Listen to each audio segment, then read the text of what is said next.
Goeiedag, dokter Hoffman. My naam is Liabona en my van is Ntutu. Ek woon tans op Unibel 1. Dit is 'n rustige plek.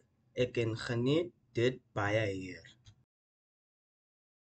Ek hou van lees, sport, musiek luister, skilder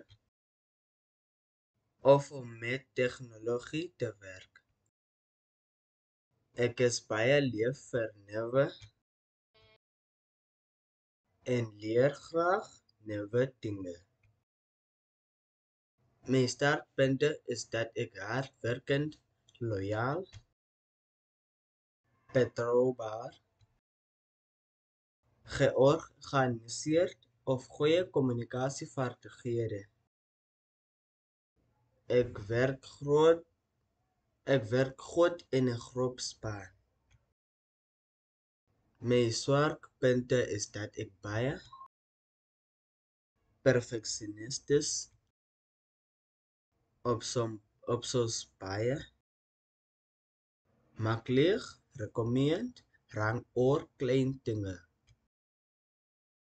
Maar ek werk daaraan om dit te verbeter. En die toekomstroom is onderwyser te word en is my besigheid te begin. Ek wil graag verskil maak in ander mense se lewens. My rolmodel is my oom, omdat jy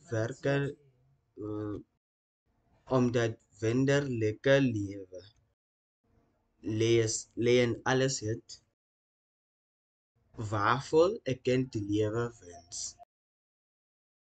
Dankie vir die geleentheid om myself van te stel. Goeiedag, Dr. Samantha.